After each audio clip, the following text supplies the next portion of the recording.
Obrigado, comandante. Ministro, como o senhor está em Altamira, o senhor tem uma visão, uma dimensão, além da dimensão teórica, uma dimensão prática.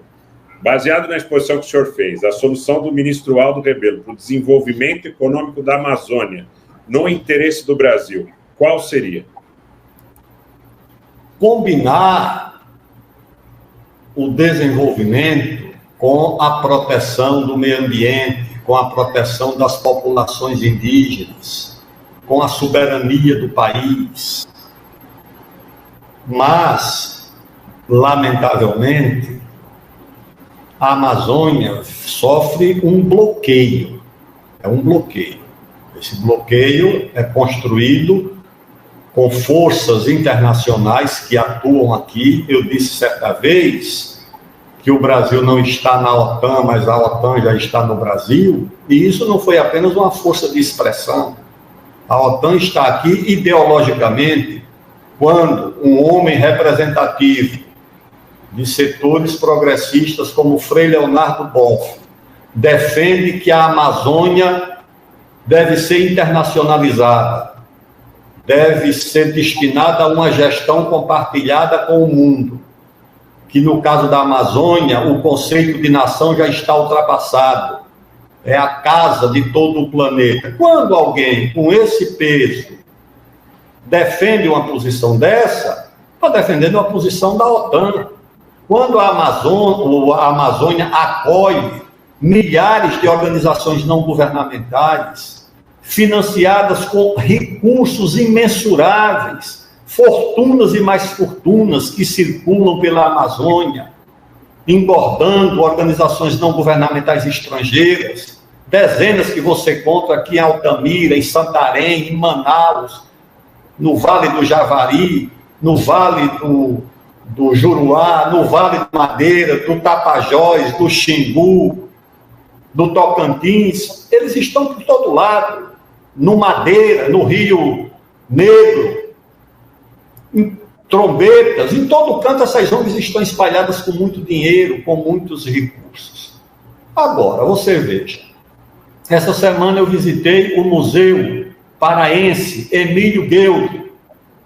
É o maior acervo botânico, o maior acervo de zoologia do mundo, quando se trata de Amazônia.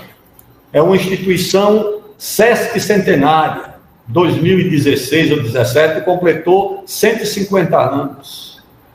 Aí eu faço lá uma visita, que fui levar um prêmio que o Instituto Bonifácio destinou ao museu, e converso sobre as riquezas da Amazônia. E digo, olha, a Noruega garantiu a vida dos próximos 200 anos de seus habitantes com um fundo soberano, extraindo uma única riqueza, o petróleo do Mar do Norte. Eu disse, o Brasil tem várias noruegas de petróleo, da foz do Amazonas à fronteira com o Peru, no Acre. É um lençol de petróleo, onde você perfura tem petróleo ou gás de alta qualidade.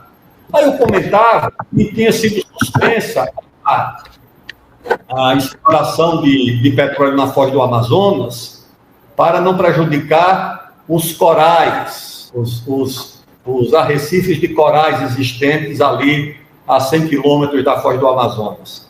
Tinha lá um geólogo presente e disse, não existe corais na foz do rio Amazonas. Isso foram corais há 200 mil anos.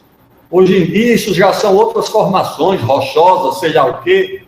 Aí eu saí de lá, chocado com essa informação, e fui pesquisar, e de fato, vi lá as matérias dizendo que o Greenpeace, com um pesquisador do sul do país, manipulou uma pesquisa de 30 anos da Universidade Federal do Pará para criar um mapa inexistente de corais na foz do rio Amazonas, corais que nunca existiram. Agora, com base num parecer de picaretagem de uma ONG inescrupulosa, o Ministério Público e o IBAMA entraram com ação para suspender a exploração de petróleo na foz do rio Amazonas. Conversando certa vez com técnicos da Agência Nacional de Petróleo, da ANP, Eles disseram que a mesma coisa aconteceu na fronteira do Acre com o Peru. As possibilidades foram bloqueadas pelo IBAMA. Você tem petróleo do outro lado, mas do lado do Brasil, no Acre, não pôde ser realizada a exploração por conta dessa, eu diria, essa forma de sabotagem. Agora, você não tem só petróleo na Amazônia e gás de excelente qualidade. Você tem reservas grandes de níquel, você tem reserva de nióbio, você tem reservas inesgotáveis de ferro, uma Carajás maior do que essa Carajás, que está sendo explorada pelo lado do Rio Doce. Você tem ouro. Essa área mesmo dos Yanomami, a área Yanomami foi demarcada no governo do presidente Collor. Antes disso, você sabe o que era? Era uma área de garimpo. Aquilo sempre foi área de garimpo. Eu visitei, certa vez, na fronteira de Roraima com a Venezuela, uma área dessa, que tinha sido demarcada pelo Ministério do Meio Ambiente, transformada lá numa unidade de conservação, e lá ainda tinha os índios remanescentes, os macuxis, e um ou outro garimpeiro que aparecia, até encontrei um deles lá. Tudo gente pobre, gente humilde. Eu dormi lá numa rede com eles, encontrei esse garimpeiro debaixo de uma palhoça, conversando, atrás ali de uma pedra ou outra que encontrava de vez em quando. E eu perguntei, mas isso aqui é garimpo desde quando? Eles disseram, deputado, isso aqui é garimpo desde o século XIX. Era um garimpo dos ingleses. Os ingleses traziam aqui uns nordestinos, maranhenses e cearenses para fazer o serviço de garimpagem, e eles administravam. Aliás, botaram lá o nome eu acho que eu já contei essa história para vocês, a Serra do Tepequém, que não é uma palavra indígena, é uma corruptela abrasileirada pelos maranhenses, de Topo da Rainha, Top of Queen, que eles pronunciaram Tepequém, porque era um garimpo do século XIX dos ingleses. Agora, o que se pergunta é o seguinte: como é que todos esses recursos naturais foram parar debaixo de terras indígenas? 1 milhão, mais de 1 milhão de quilômetros quadrados, tá certo? É muita terra.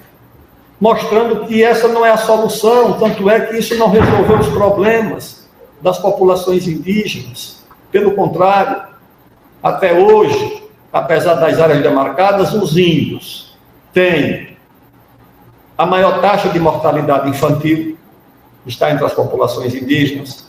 A maior taxa de analfabetismo está entre as populações indígenas.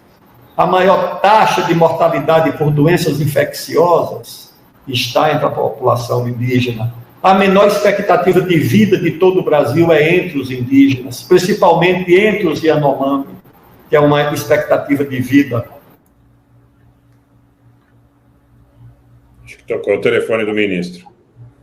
Tá bom, a gente vai conversando aqui enquanto isso. Rogério, queria que no final da live você desse uma palhinha para a gente sobre a situação do WhatsApp, tá? Claro. Caso que esteja aqui. Pessoal, vou aproveitar e fazer o nosso comercial aqui enquanto o ministro retorna. Vamos dar o like, vamos ajudar os dois canais, é muito importante. Eu acho que nós vamos passar por um período bastante difícil aqui para a cobertura independente, né, Rogério? A gente tem visto umas movimentações aí bastante complicadas aí nos meios de comunicação, então depende de vocês apoiarem. Baseado até em conversas que nós tivemos nos bastidores, hoje a própria plataforma encaminhou uma mensagem, não sei se você teve a oportunidade de observar, que a contagem das visualizações está instável. Então, em razão da contagem das visualizações estar, segundo a plataforma, instável, que os números que nós recebemos não são, eventualmente, os números corretos. Então, fica esse alerta para que as pessoas, quando chegam e veem, muitas vezes, um público que está aquém do que aquele que estão acostumados, pode ser um problema aí que a plataforma esteja enfrentando, segundo ela, de caráter técnico, algo que o vale. Sabemos, né, Rogério? Sabemos. Olha, gente, a maior arma que existe é a comunicação, a gente não tem dúvida disso. Claro, então, nós estamos no centro do olho da tempestade, né, Rogério? Não, claro, claro. É porque eu sempre digo, né? A comunicação, ela é a primeira premissa. Com a comunicação, que é a opinião publicada, você forma a opinião pública. Com a opinião pública em mãos, você toma uma atitude material legitimada pelo que a opinião pública acredita ser a realidade. Mas quando você tem um processo de entrega da comunicação que é dirigido, aí fica muito difícil, né?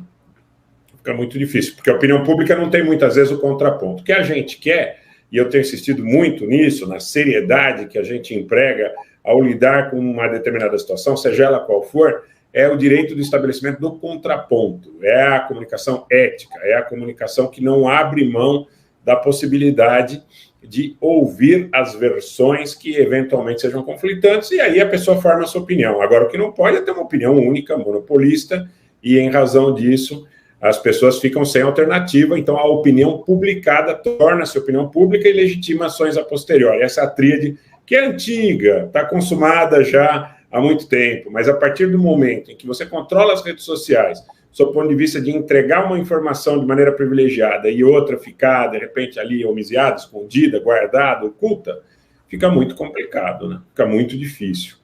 E eu acho que o ministro teve problemas ali. Achei. Tá voltando, ministro. Conseguimos trazer ele de volta aqui. Conseguimos resgatá-lo. Voltaram a me ouvir? Faz agora parte, sim, ministro. Faz parte, gente. Mas a gente não desiste nunca. Aqui só tem brasileiro. A gente não desiste nunca, não é? É isso. Estão me ouvindo? Sim, o senhor nos ouve.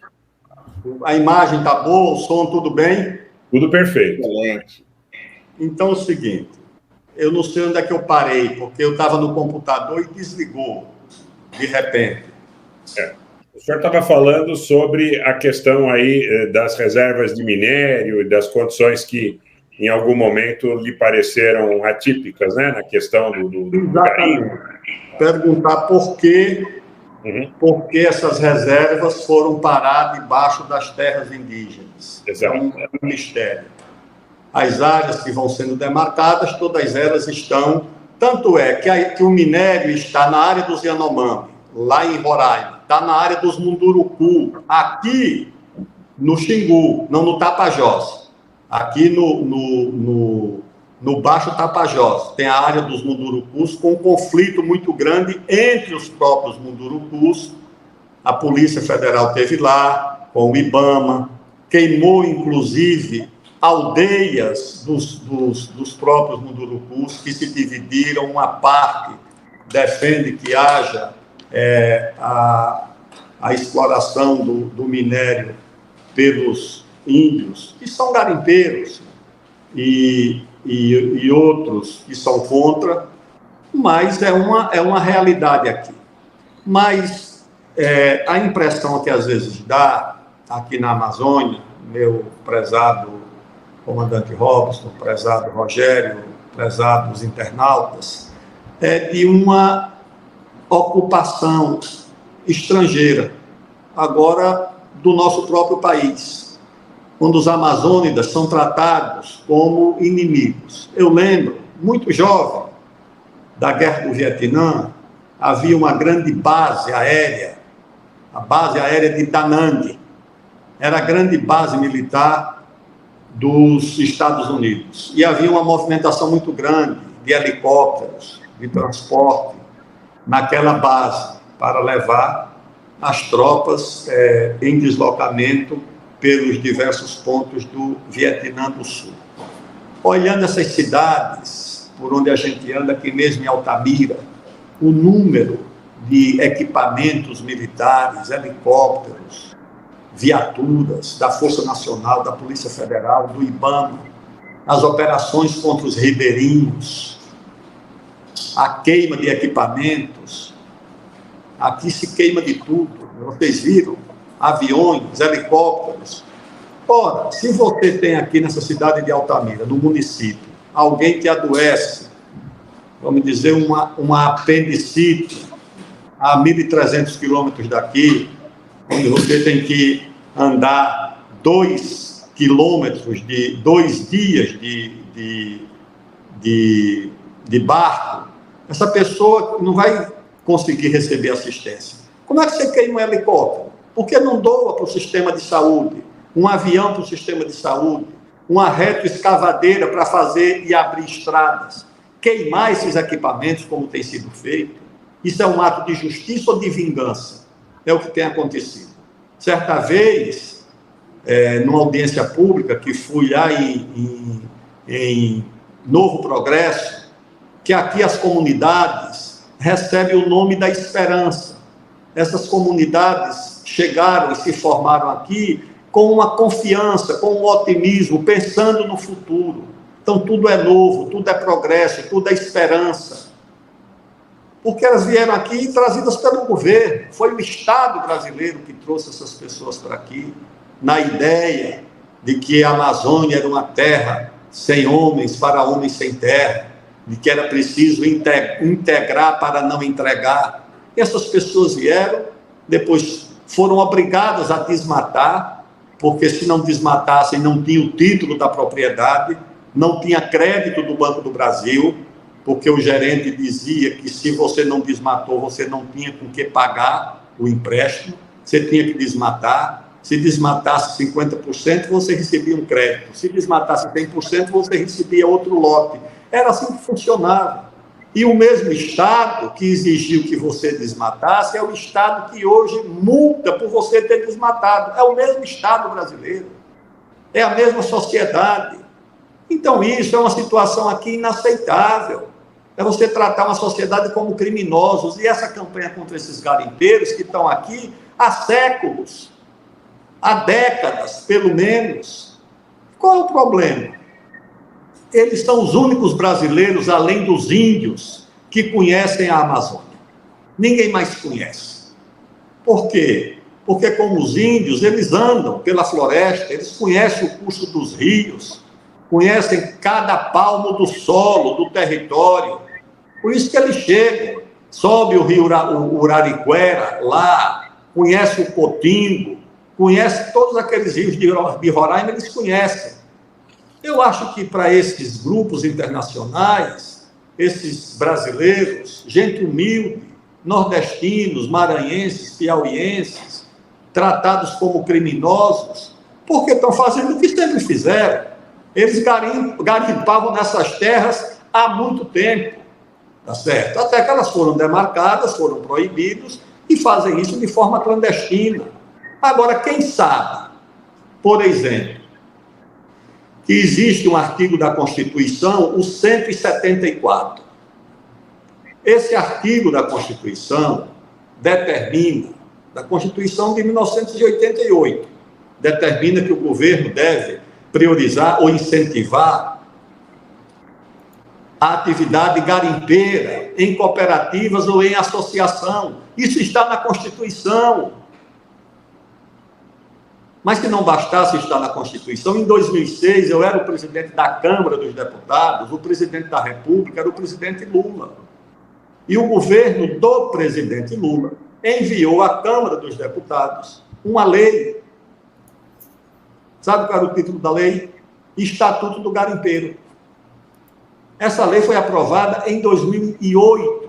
O Estatuto do Garimpeiro foi aprovado no governo do presidente Lula. O artigo 5º determina que o Estado brasileiro deve priorizar a atividade garimpeira com o objetivo de impedir a evasão fiscal, porque legalizado paga tributos, impedir o crime ambiental, o uso do mercúrio e outras substâncias tóxicas e poluentes, e proteger a segurança social do garimpeiro, que ele passa a ter algum tipo de proteção social.